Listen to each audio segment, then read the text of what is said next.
Salam alaikum, Azul, bonsoir.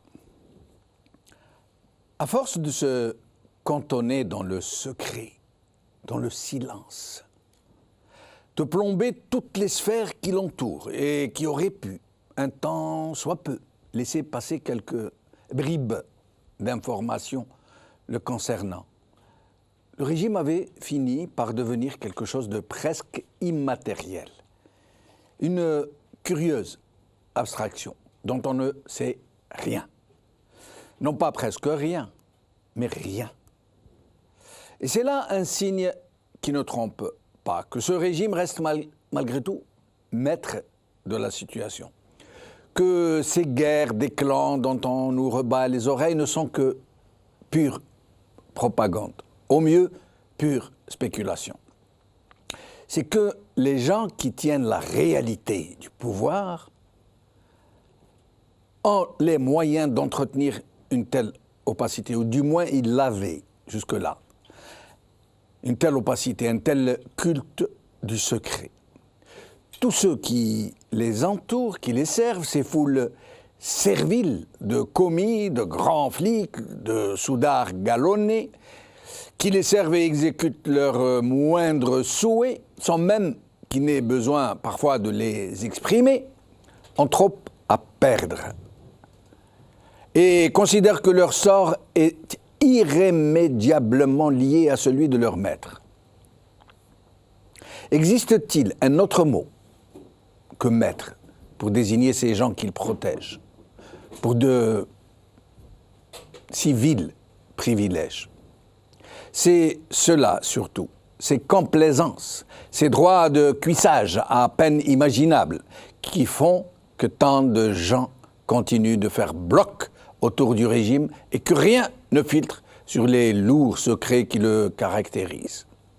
Ils savent tous, ces gens, qui se sustentent à la bête, que si le régime tombe, ils tomberont tous en une effroyable chute. Ils savent aussi que tous ont joué un rôle dans la tromperie de toute une société, que tous ont choisi la facilité du profit, que tous ont un temps, soit peu, à se reprocher. C'est donc le ciment de la connivence et de la mauvaise conscience qui lie ces gens-là du plus haut sommet de la hiérarchie à ces banlieues les plus improbables. Et rien ne filtrait donc rien. Pas même sur l'état de santé du chef de l'État, malgré les centaines de gens qui sont dans ses secrets les plus intimes. Rien n'a filtré sur la vraie configuration du régime, sur sa vraie composante, sur le poids des uns et des autres. Rien n'a filtré sur les intentions pour la suite des événements de ces gens qui contrôlent le pays, s'ils ont préparé la succession du grand invalide.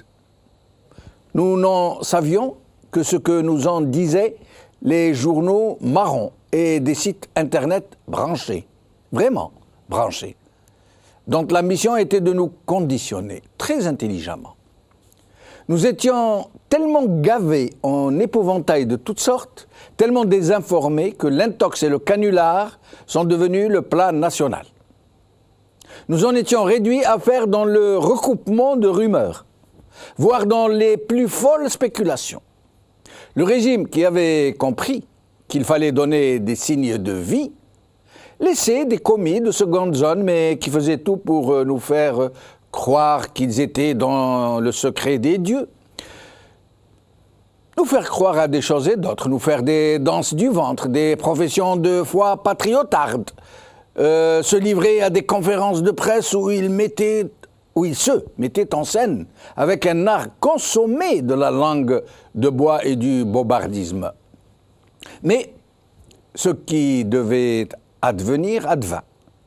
L'effondrement des ressources hydrocarbures, les seules du pays, qui permettaient d'entretenir toute la machine et tout particulièrement de graisser la pâte de ces milliers de baronnets et de picassiettes en tout genre, est en panne sèche désormais.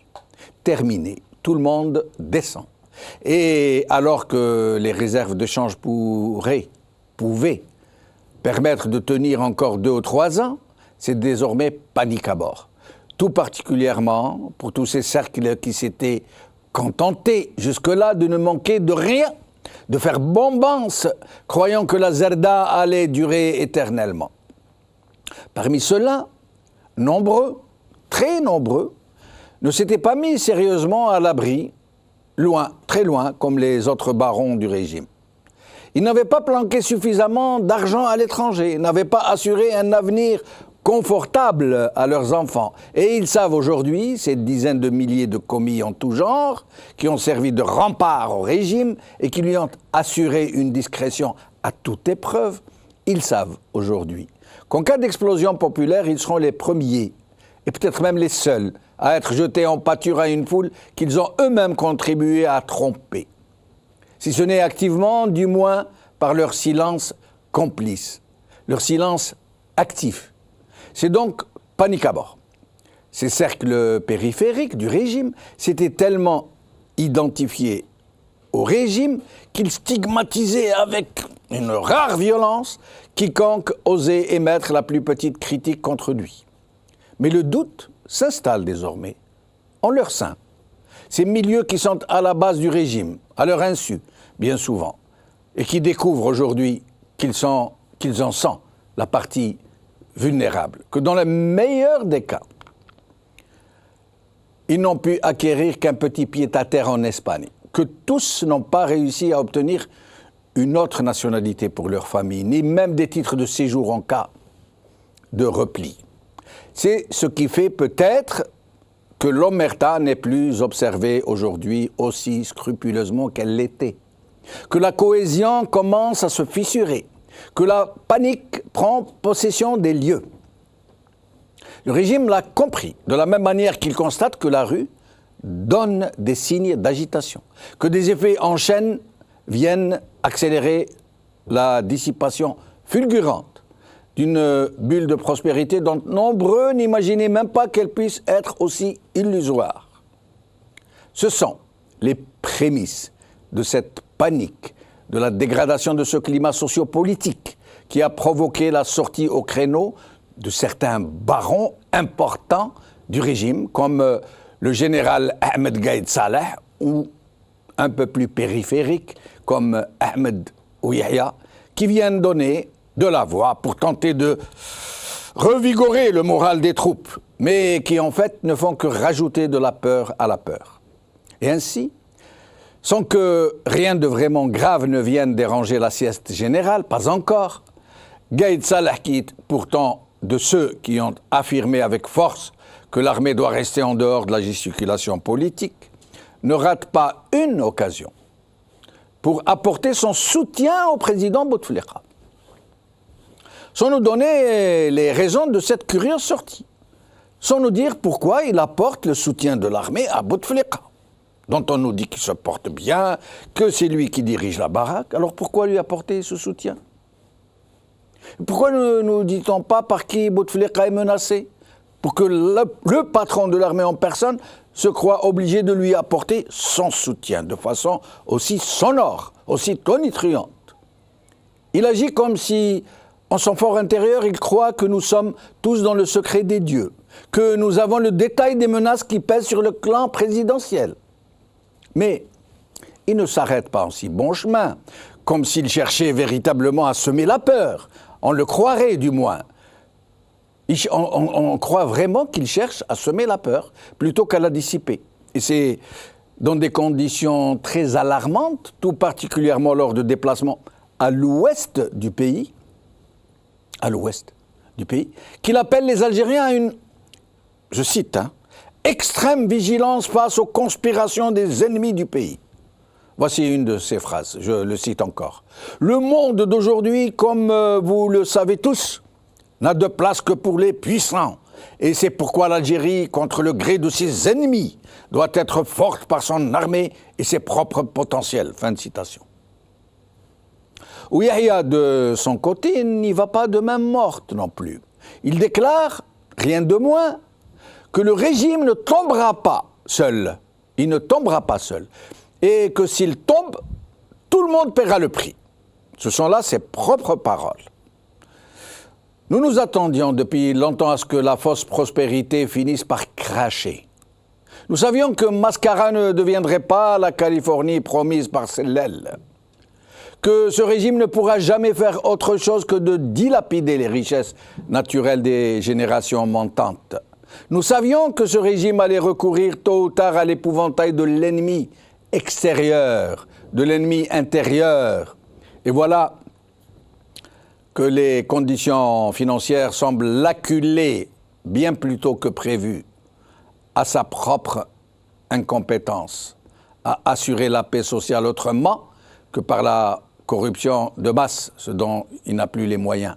C'est donc dans une improvisation très inquiétante qu'il emprunte des chemins de la diversion la plus crasse. Mais cette fois-ci, face au péril, face au grand potentiel de colère et à tout ce que risque ce régime qui a déjà montré qu'il ne recule devant rien pour ne pas perdre le pouvoir, ces épouvantails qu'il agite laissent craindre le pire. Il est tout à fait envisageable qu'il puisse provoquer une guerre avec notre voisin de l'Ouest ou réactiver le terrorisme intérieur dont nous savons qu'il a gardé le contrôle. Il ne fait pas de doute qu'en l'absence de compétences pour surmonter la crise qui déboule, il le fera tout pour canaliser la juste colère des Algériens vers d'autres exutoires que lui. Aujourd'hui. Le 360. Algérie. Le vocabulaire de guerre de Gaïd Salah inquiète les Algériens. Par Mar Bassine.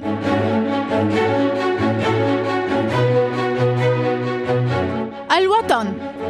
Main de l'étranger, menace sur la stabilité et unité nationale, de vieux thèmes de campagne refont surface. Par Majid Makdi.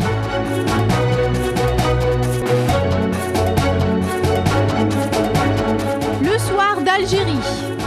Actualité. Après l'ex-secrétaire général du FLN, Soufiane Djellali dénonce les ambitions présidentielles d'Ouyahia. Par Mohamed Kebsi. Le désert des Tartares façon Ouyahia. C'est le titre de l'émission d'aujourd'hui et j'ai le plaisir donc de recevoir pour en parler Zoher Ruiz, secrétaire national de Jil Jadid. Bonsoir. Bonsoir. Salah Hijab, porte-parole du collectif CCTA, collectif contre la cherté des transports aériens. Voilà.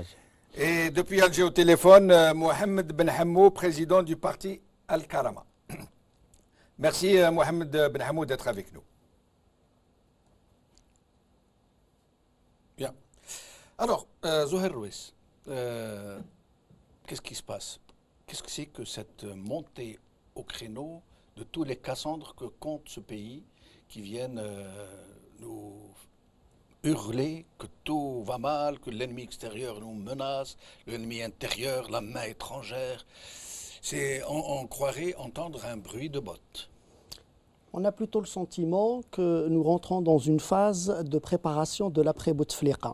Les éléments qui souhaitent prendre la place du chef, qui est aujourd'hui a priori vacante, mais qui constitutionnellement est encore occupée par Abdelaziz Bouteflika, ces éléments-là, que ce soit Ahmed Ouyahia ou les autres, se mettent en position d'eux. Et chacun monte les enchères. Et chacun commence à mettre les bâtons dans les roues de l'autre.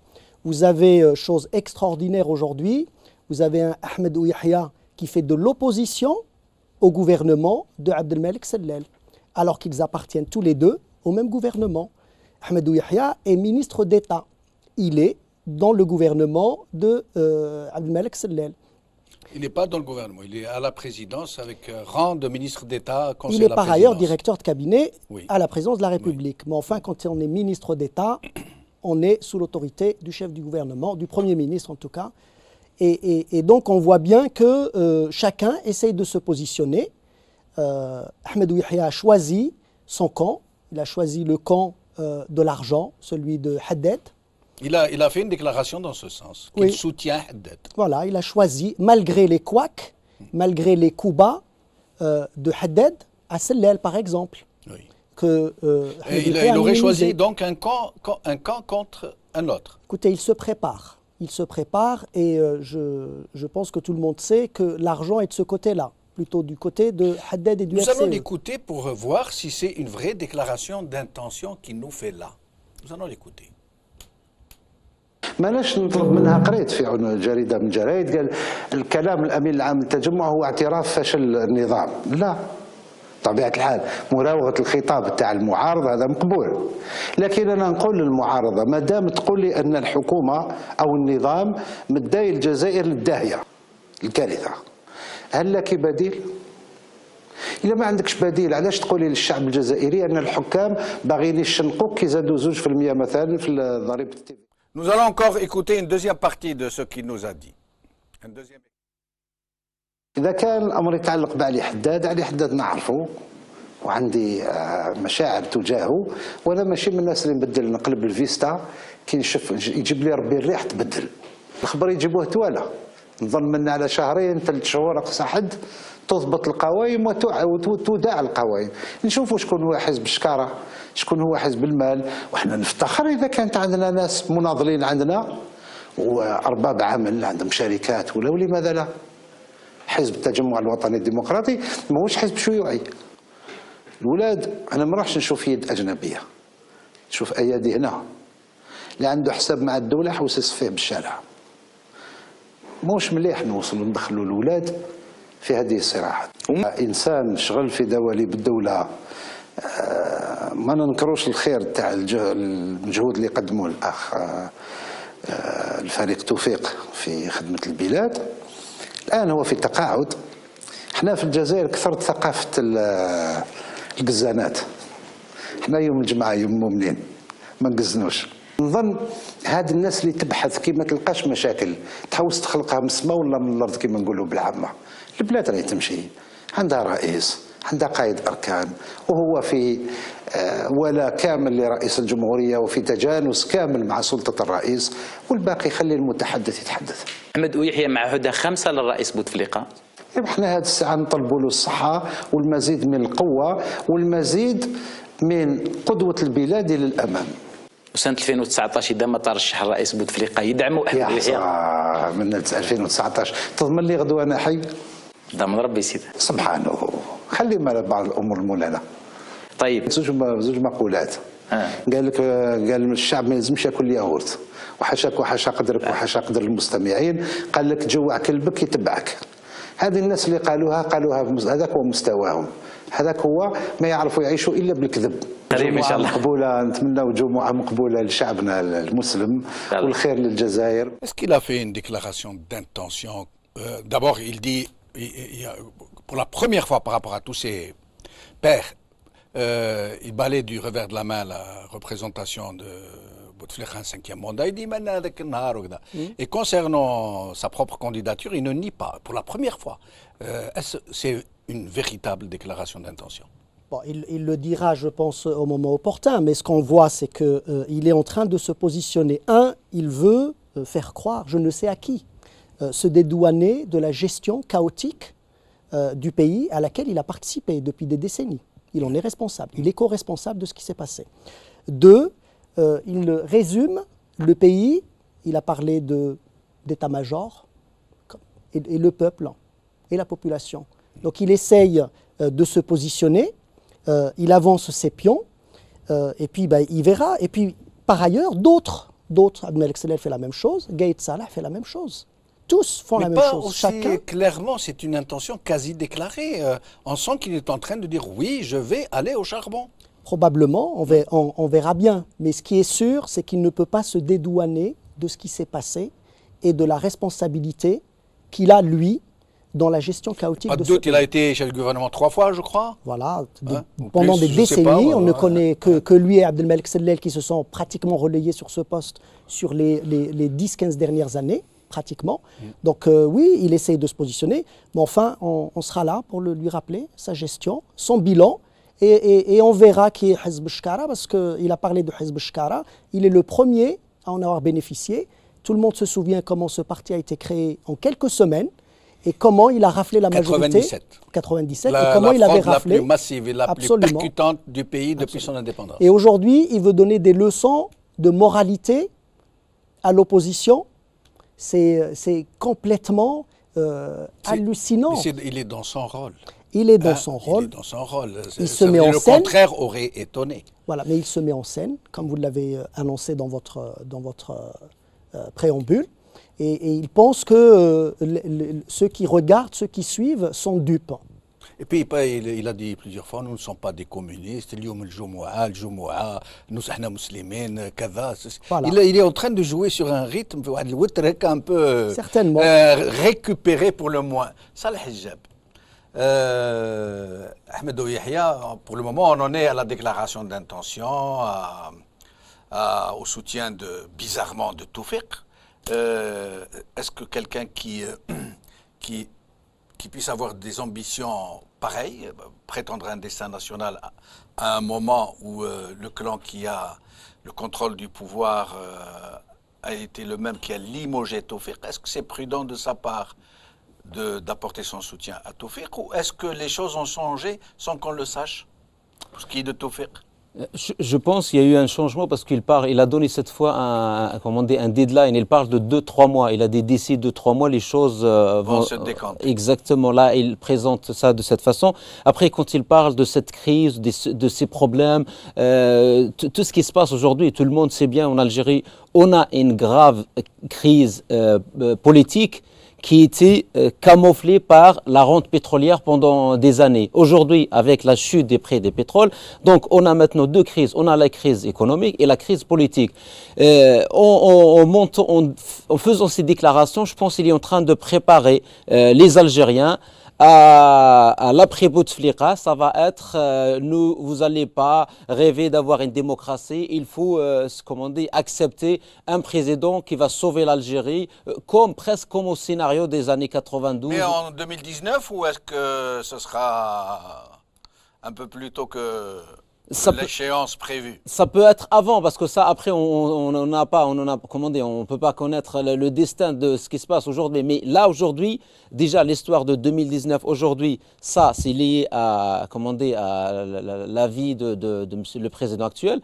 Mais lui, il parle aussi d'une autre échéance qui peut avoir lieu juste début 2017, parce qu'avec toutes ces augmentations qu'il a appelées, lui, d'augmentation Zouj d'Oro, toutes ces augmentations, le niveau de vie en Algérie, il est très très très bas, et ils sont conscients qu'il y a un risque d'explosion sociale dans pas longtemps. Donc eux, ils sont en train de dire la main étrangère, les ennemis. On va y arriver, ça c'est le deuxième volet de l'émission.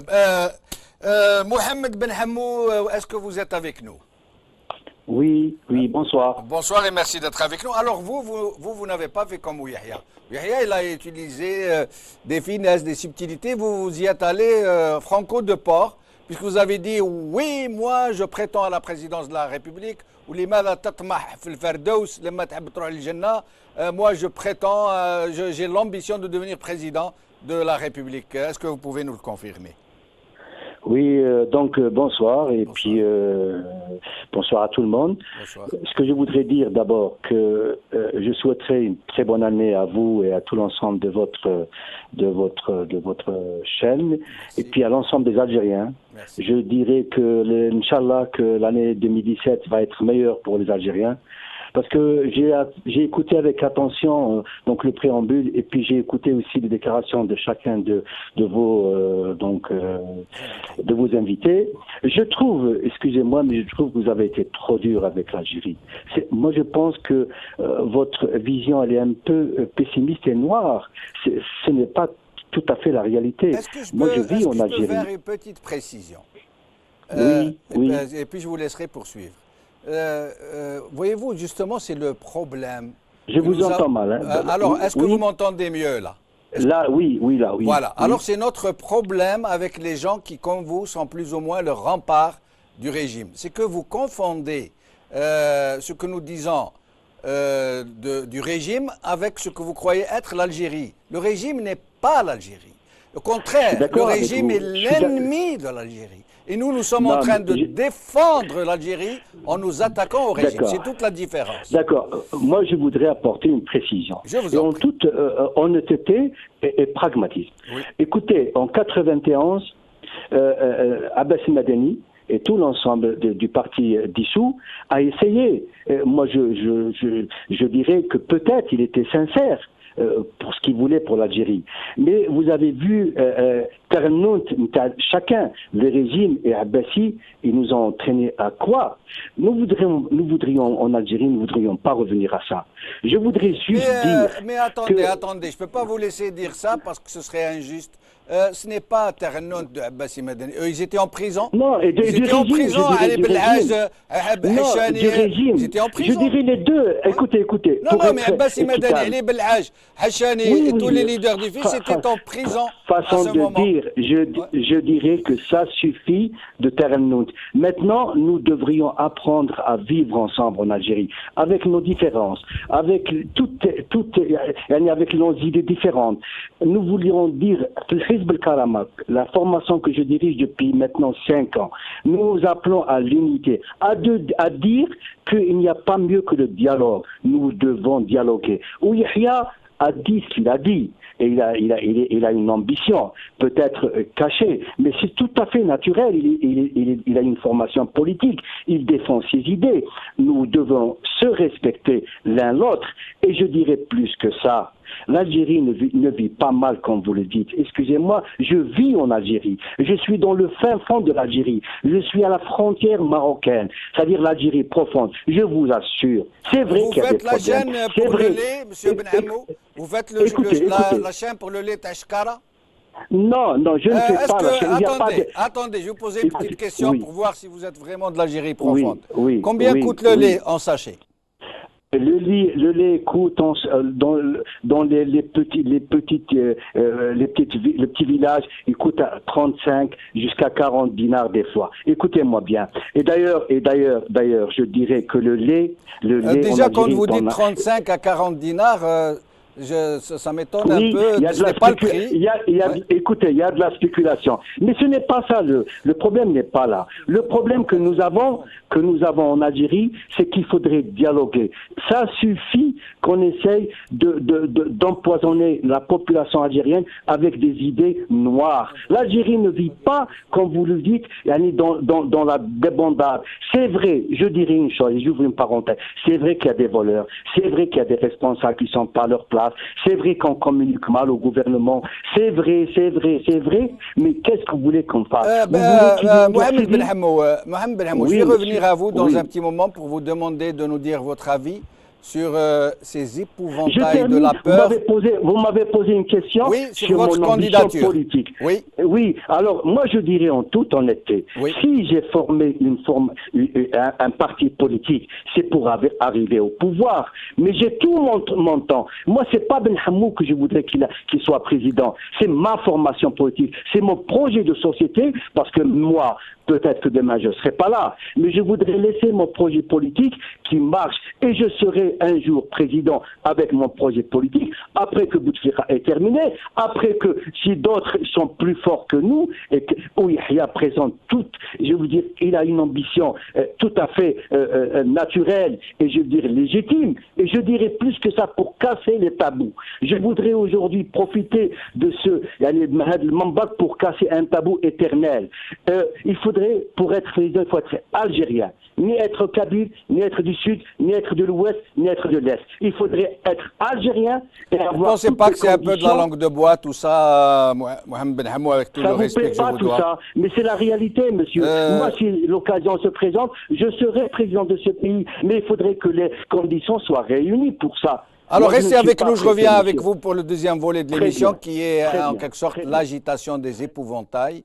Alors, Zoher Rouis, Gaïd Salah, mais pas seulement, ou Yahya. D'ailleurs, nous allons voir une coupure d'un journal, je ne me rappelle plus lequel, où nous voyons la déclaration de Yahya que nous avons traduite. Nous allons la regarder et puis nous allons poursuivre. Alors voilà. Soyez convaincus que si le régime tombe, tout le monde paiera le prix. Je ne vois pas bien en arabe. Salah, est-ce que tu vois ce qui est souligné?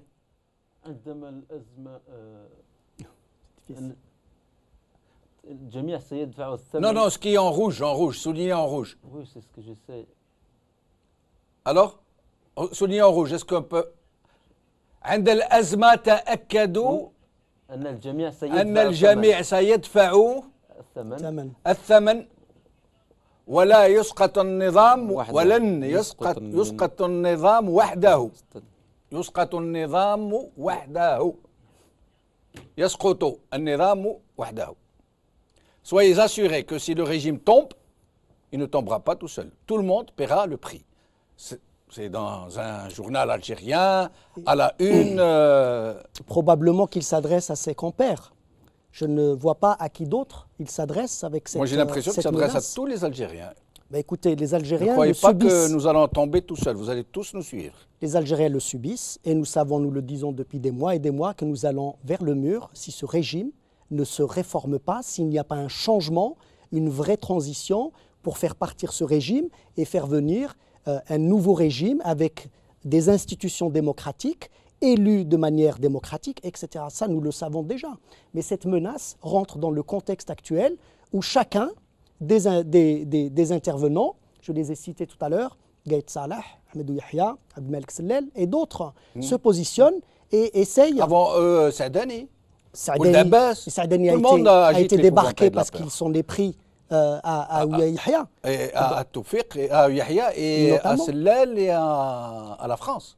Absolument. Donc, on voit bien que, je ne sais pas, je ne me sens pas menacé par cette déclaration. Je pense que si si trouble il y a en Algérie, c'est eux les premiers qui vont être chassés du pays. Et vous l'avez dit dans votre introduction, ils se trouveront peut-être un pied-à-terre ailleurs, mais c'est eux qui seront chassés de ce pays-là. Mais est-ce qu'ils ne seront pas tentés par faire flamber la situation, par exemple, se désigner un ennemi extérieur pour déclarer une guerre à un pays voisin, ça occupera les gens, vous savez. C'est une vieille rengaine. Ou alors recréer le terrorisme intérieur, celui qu'ils ont su si bien diriger, gérer pendant une douzaine d'années, une quinzaine d'années, et qui a fait 250 000 morts. Est-ce qu'ils ne seraient pas tentés de revenir à ces vieilles formules ? Ils sont capables de tout. Ils sont capables de brûler le pays s'ils ne peuvent pas rester à la tête de ce pays. Ça, c'est clair. Ils sont capables de tout détruire s'ils ne peuvent pas rester comme Bachar, à qui ils apportent leur leur soutien par l'intermédiaire de leur ministre des Affaires étrangères. Oui. Et on voit bien que chacun essaye de faire la même chose. Mais la main de l'étranger, c'est une vieille rengaine. Ce n'est pas nouveau. C'est exact. Le message s'adresse beaucoup plus à tous les Algériens qui aspirent vivre dans un pays avec une justice indépendante, avec des institutions, ou dans un pays où c'est le peuple qui choisit les gens qui dirigent le pays. Il est en train de dire ne rêvez pas d'une révolution qui va vous donner un fruit ou un résultat tunisien.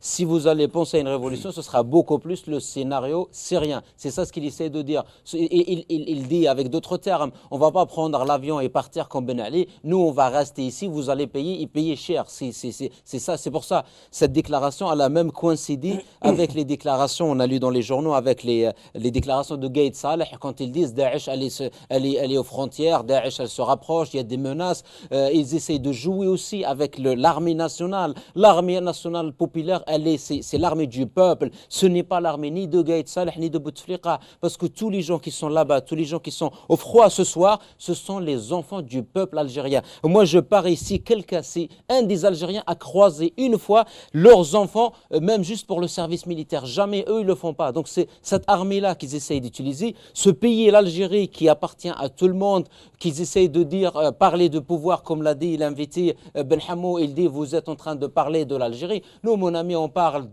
des gens qui veulent, qu'ils ont gouverné l'Algérie uniquement avec l'argent du pétrole. Et aujourd'hui, comme il n'y a plus l'argent du pétrole, ils veulent absolument que le peuple paye leur incompétence par des taxes, par des impôts, par des augmentations. Et derrière, ils le disent, il ne faut rien dire. Et là, comme ils ont vu les manifestations ces derniers temps des lycéens, ils ont vu les boycotts. Ça leur a fait peur. Ça leur a fait énormément peur. Ah, oui. C'est pour ça qu'ils se sont reposé des questions. Ils se sont dit, ils ont préparé une machine de police pour taper tous les gens qui sortent dans la rue. Et là, quand ils ont vu une nouvelle forme de contestation... Parce qu'ils ne s'attendaient pas, jamais ils n'auraient pensé que de jeunes lycéens pouvaient... C'est pour ça d'ailleurs qu'ils ont sorti le truc de la main étrangère. Voilà.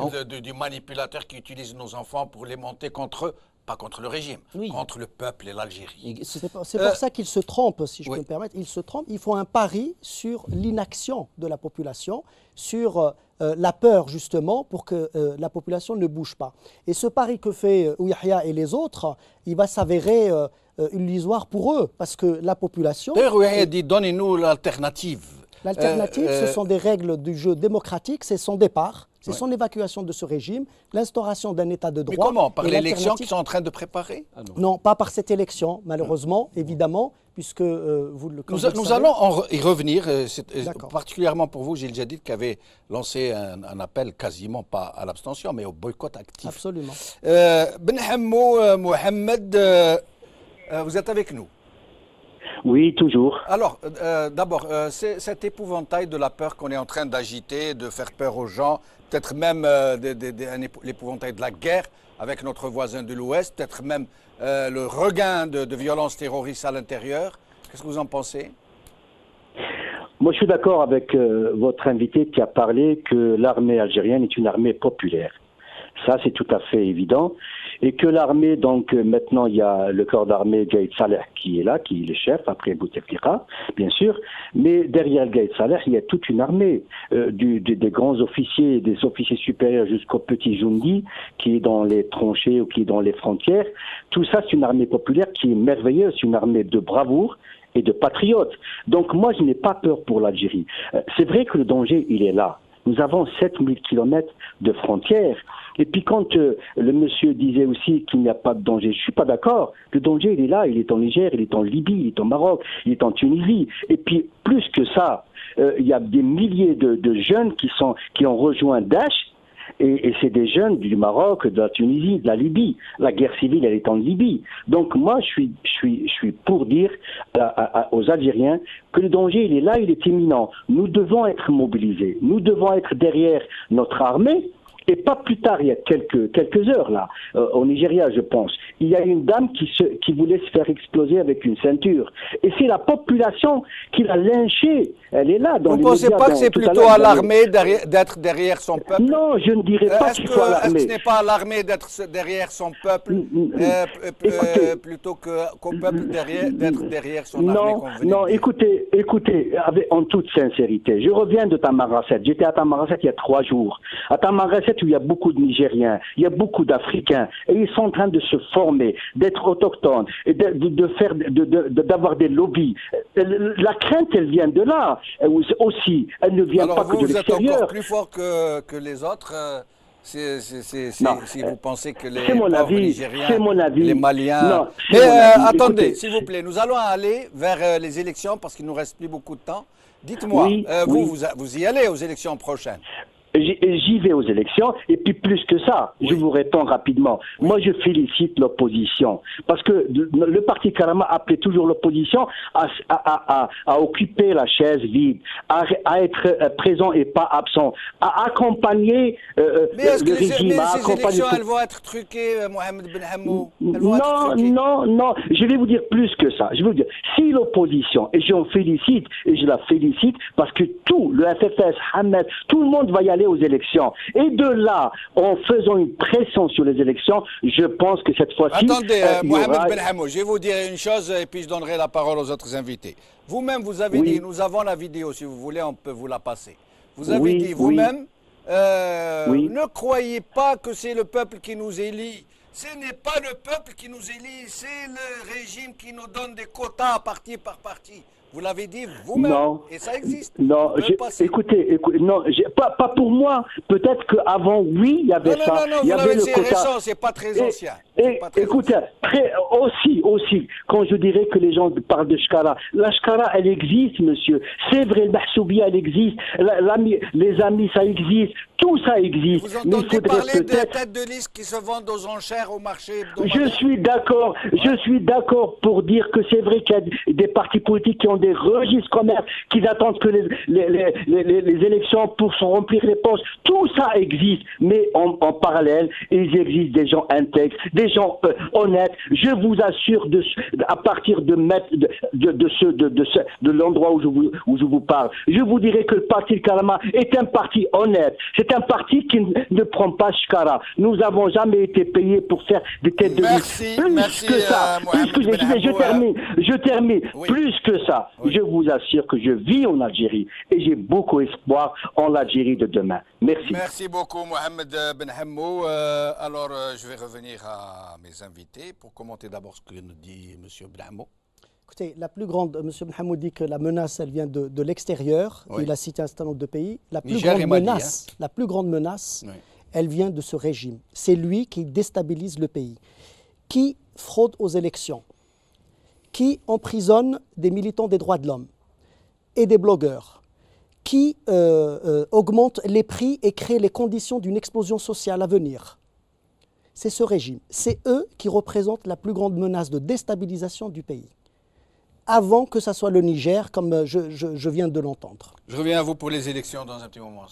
Salah, commentaire sur ce que vient de dire M. Ben Hammou. Commentaire par rapport, il parle des élections et il dit d'un côté il y a un quota, après il dit il n'y en a pas. Moi j'ai regardé, je pense lui il a 2-3 sièges dans cette assemblée dans laquelle le FLN et le RND ils ont une majorité. Donc ça veut dire les autres partis, s'ils ne trouvent pas une nouvelle solution, ils vont rentrer dans une assemblée sans les bras, ils vont juste parler un petit peu, déranger, mais ils ne peuvent ni proposer ni refuser des lois. Donc, non, mais ils vont surtout, eux, ils disent on ne peut pas changer un régime de l'extérieur, il faut être de l'intérieur. Mais ils vont surtout être une caution pour le régime, pour dire le régime va se vanter d'avoir une opposition au sein de la PLD. Vous croyez que la PLD, regardez ce qu'ils font comme manifestation, comme il y a même des bagarres dans mon assemblée, oui. Il y a même des... Il ne dit pas s'ils sont 4 chats, ils ne sont même pas une minorité de blocage. C'est exact, mais aussi le boycott qui n'est pas réussi, le boycott silencieux n'est pas non plus la solution. Aujourd'hui, ce qui se passe, si on choisit la première option, c'est comme si on fait comme l'autruche, on met la tête dans le sable et on laisse passer un nouveau... Je reviens à vous pour que vous nous disiez ce que vous projetez, ce que vous conseillez, ce que vous suggérez. Mais sinon, Zoher Rouis, pour ce qui est de votre parti Jil Jadid qui a fait un communiqué récent, est-ce que vous pouvez nous en parler ? Nous, c'est un secret pour personne. Nous avons effectivement, le 24 décembre, officialisé par le Conseil national la position du parti, qui consiste à dire que le régime ne propose aucune évolution dans les règles du jeu. Il a refusé toutes les propositions de l'opposition, cette même opposition d'ailleurs qui participe aux élections sans condition. Si vous vous souvenez, nous avions initié la CLTD il y a 2 ans, sur la base d'un certain nombre de principes. Dire il faut une transition démocratique, il faut des élections libres, et pour qu'il y ait élections libres, il faut une commission indépendante formée des partis de l'opposition. Le régime a refusé toutes ces propositions, et pire que cela, il a modifié la Constitution de manière autoritaire, en passant par le Parlement croupion qu'il a à sa botte. Il a modifié la loi électorale, en imposant de nouvelles conditions pour se porter candidat. Je ne sais pas d'ailleurs si M. Benhamou pourra se porter lui-même candidat cette fois-ci, parce qu'il ne rentre pas dans les critères de la nouvelle loi sur les élections. Il a verrouillé le pays et avec ça, on a des partis qui étaient à la CLTD qui trouvent le moyen d'y participer. Écoutez, nous avons simplement souhaité rester cohérents avec nous-mêmes. Nous avons annoncé des principes, nous nous y tenons. Mais est-ce que vous appelez à une simple abstention? Ça veut dire que vous vous abstenez de vous rendre à ces élections, de vous présenter, et vous appelez les électeurs à ne pas voter? Ou est-ce que vous appelez à un boycott actif? Ça veut dire ce que ça veut dire, en fait. On a appelé un boycott de l'élection, pas une abstention. Voilà. C'est un boycott et nous allons organiser toute notre campagne durant cette période électorale. Ça veut dire des sorties dans la rue, des Absolument. protestations? Nous allons continuer ce que nous faisons déjà, c'est-à-dire des sorties de proximité pour expliquer les enjeux de cette élection et les raisons de ce boycott et la position du parti Jil Jadid. Mais de toutes les façons, c'est connu maintenant. Les Algériens ne votent pas à au moins 80%. C'est-à-dire dans le meilleur des cas, comme le dernier Parlement, dont le régime a dit qu'il y a eu une participation de 30%. En fait, nous savons tous qu'il y a eu une participation qui n'a pas dépassé les 15%. Oui. Mais bon, à supposer que c'est 30%. Donc, dans le meilleur des cas, les Algériens ne votent pas à 70%. Donc, vous allez prêcher à des convaincus, en fait. Oui, sauf que ce régime va essayer quand même de gonfler les chiffres puisqu'il a réussi à faire venir à cette élection une opposition qui vient légitimer et donner une caution démocratique, notamment à l'international. Oui. Donc ils vont gonfler ces chiffres, et puis il faudra aussi à un moment donné se poser la question de savoir qu'est-ce qui fait courir cette opposition qui pendant 2 ans a annoncé des principes, et puis aujourd'hui elle y va sans condition. Vous savez, les élus qui sont en ce moment dans l'actuel Parlement, vous savez que s'ils sont élus une autre fois, la prochaine fois, vous savez qu'ils auront une retraite à vie. Oui, absolument. Hein? C'est Oui, ça oui. qui les fait courir. Et les partis politiques, effectivement, sont intéressés par ça, mais au-delà de ça, ça veut dire que quelque part, pour aller à cette élection et prendre la décision d'y aller et ne pas boycotter, quelque part, ils ont été rassurés sur le fait qu'ils vont avoir des élus. Mais comme ça a été dit par Salah Hadjab tout à l'heure, ils n'auront la possibilité ni de proposer quoi que ce soit, ni de s'opposer à quoi que ce soit. Salah Hadjab, vous vouliez proposer quelque chose, vous nous disiez que le boycott, même actif, ne suffit pas. C'est-à-dire, là, comme vous venez de dire qu'aujourd'hui, on parle des 20% qui votent et on a des partis politiques qui sont en train de remonter les enchères, ou discuter, ou se chamailler. Si on participe, on ne participe pas. Et on oublie la masse, les 80%. Et on oublie aussi, si on participe pas, ça devient. Parce qu'on n'a jamais réussi de faire un vrai boycott réussi. Et on n'a jamais fait bouger les Algériens pour aller prendre les urnes et surveiller, contrôler, faire des élections. Donc aujourd'hui, sincèrement, les deux solutions, ça ne donne rien. Moi, sincèrement, j'appelle tous les Algériens sincères qui veulent sauver cette Algérie pour éviter d'avoir un nouveau assemblée de je ne sais pas quoi, Baggara, ou la prochaine fois, je ne sais pas qu'est-ce qu'on aura dedans cette fois, on dit Hafafa. Hachal Baggara. Hachal Baggara, voilà. Parce que Baggara, voilà, en fait, c'est une insulte que nous ne devrions pas nous permettre. Baggara, c'est un travailleur. Exactement. C'est un garçon vaché. Baggara dans le sens connu dans la politique. Dans la politique de Oyahia qui dit tout à l'heure, il est fier d'avoir des Baggara dans son parti. Donc aujourd'hui, moi je m'attendais à une force politique, je ne m'attendais pas à cette CNLTD qu'elle explose, je m'attendais qu'on va peut-être à une nouvelle solution, aller bloquer. Qu'est-ce que vous préconisez comme action? Vous qui parlez tout le temps d'action, qui êtes sur les réseaux sociaux, qui organisez des manifestations en face de l'ambassade de Paris, qui appelait à signer des pétitions. Là, en l'occurrence, avec les échéances électorales qui sont à nos portes, qu'est-ce que vous proposez comme action concrète? Moi, je ne vais pas imposer mes idées à moi. Mais non, moi, ce que vous voilà, exactement. Moi, ce que j'aimerais bien dire aux Algériens, déjà, qu'on part d'un constat que le boycott silencieux d'aujourd'hui et la participation avec des bras coupés, ce n'est pas la solution. Donc, la proposition, c'est soit empêcher ces élections, soit essayer d'aller faire le tour de tous ces partis politiques, toutes les élites, tous les Algériens qui voient ce qui se passe en Algérie aujourd'hui pour vraiment soit faire une participation massive et récupérer ce Parlement et après changer la Constitution et passer Mais dans... vous rêvez là. Mais si, sincèrement, il faut de En l'action. 91, ils ont interrompu un procès électoral et ils ont provoqué 250 000 morts. Vous croyez qu'ils vont vous laisser passer si demain vous leur prenez le pouvoir? C'est de l'utopie. Sinon, il faut empêcher ces élections. Ce que j'aimerais bien dire, aujourd'hui, on ne doit pas on ne doit pas sous-estimer. Sincèrement, si on arrive à toucher les 80%, Yahya et les gens qui parlent aujourd'hui, ils ont peur de ces 80% qu'ils ont touchés par les lois d'augmentation des taxes, par le blocage des embauches en 2016 et 2017, pour toutes ces actes, les Algériens qui à une époque ils disaient Takhterassi, aujourd'hui ce n'est plus le cas. Aujourd'hui, ce qu'essaye Oyahia de leur dire, et Gaïd Saleh et compagnie, il essaye de leur dire, essayez de prendre le slogan Kisra ou le ma ou ras fesma, c'est-à-dire ne cherchez pas trop. Mais aujourd'hui, ce qu'on leur dit, il est temps, avant que ce soit trop tard, de vraiment proposer une solution économique. Cette solution. Mais ça là, pour parler très franchement, oui. Vous savez très bien que ce régime, si vous le contraignez à partir, si vous le chassez, même de façon la plus pacifique qui soit, si vraiment vous le poussez à partir, il provoquera la violence. Et c'est à vous qu'il l'imputera. Il dit, ah bon, c'est ce que vous vouliez, ben, c'est vous qui avez fait la Syrie de l'Algérie, c'est vous qui avez fait la Libye. C'est pas moi, parce que vous avez voulu me chasser, donc vous saviez très bien que je ne partirai pas et que j'utiliserai la violence. Et voilà, donc finalement, c'est vous qui aurez provoqué la violence. Ce n'est pas dans ce... C'est un raisonnement par l'absurde, bien sûr. Oui, ce n'est pas dans ce sens-là que, comment dire, que moi ou n'importe quel Algérien qui aime ce pays-là, qui veut bien le voir développer, c'est qu'aujourd'hui, on passe à côté de beaucoup de vocabulaire. Par exemple, quand Hammo parle tout à l'heure, il dit, Ben Hammo, il dit il y a des élections. Le Conseil constitutionnel, il est sous la main de Monsieur le Président. Le Président lui-même, il est le premier magistrat du pays. Déjà, rien que le peuple, il dit, voilà, d'accord, vous parlez des élections.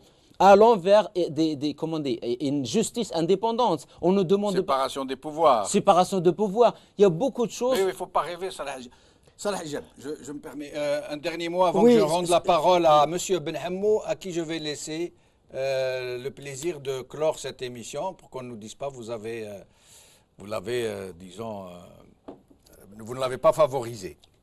Comme il est le représentant un peu du régime. Ce qu'il faut, vous avez posé une question claire à Salah Hijab, qu'est-ce qu'il faut faire? Oui. Ce qu'il faut en l'état actuel des choses, c'est renforcer ceux qui activent, ceux qui sont sur le terrain et qui militent pour une véritable démocratie, pour l'instauration d'un véritable état de droit. Et il faut renforcer les rangs de ceux-là, que ce soit à Gil Jadid ou ailleurs. Ben, il faut que la nouvelle génération, Salah Hijab l'a dit, de nouveau je le cite, il a dit l'Ikhtirat c'est terminé, il faut que les gens se sentent concernés. Et ben, la population, elle a un rôle à jouer.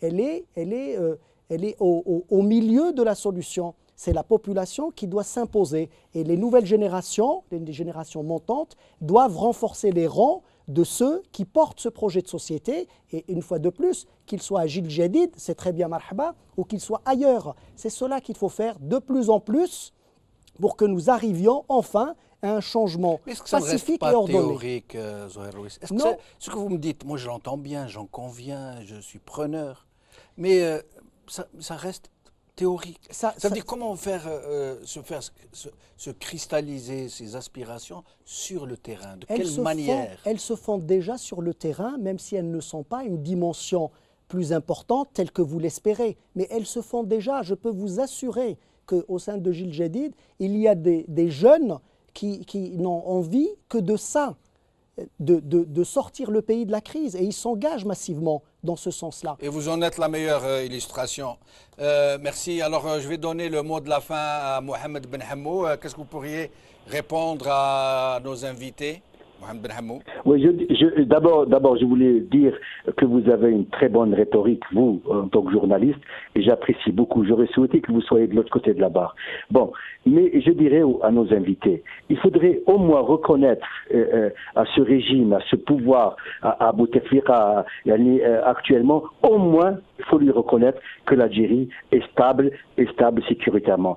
Ça, c'est au moins que là où tout le monde brûle, tous nos frontières brûlent, les pays voisins, maghrébins, africains, même l'Europe, elles vivent des moments très durs. L'Algérie, alhamdoulilah, on vit en sécurité. Nous voyageons le soir. Alhamdoulilah, nous ne sommes plus dans les années noires.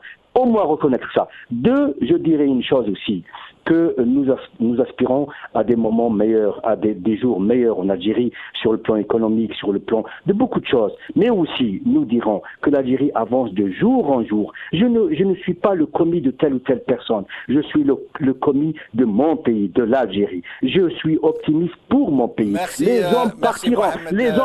Les hommes partiront. Mais l'Algérie ne doit pas partir. Le peuple algérien aspire à beaucoup plus de liberté, oui, mais aussi il aspire à la sécurité, à l'ENA. Merci beaucoup. Mohamed Ben Hammo, je répondrai aux compliments que vous m'avez fait en vous remerciant d'abord. C'est sincère. Merci. Et puis moi, je formule un vœu pour vous et pour tous ceux qui défendent ce régime. Je formule le vœu que Toubou Kimegolo, que vous retrouviez le chemin de votre peuple, de votre nation, Inch'Allah, de votre patrie, et que vous la défendiez, elle, et pas les gens qui sont en train de la tuer. Je vous assure que je ne suis au service de personne, je suis au service de mon pays. Inch'Allah, c'est tout ce qu'on souhaite. Merci Mohamed Ben Hammo, merci Zohair Louis, merci Salah Hijab, merci à vous chers amis d'avoir suivi cette émission. Qawa ala khair, salama.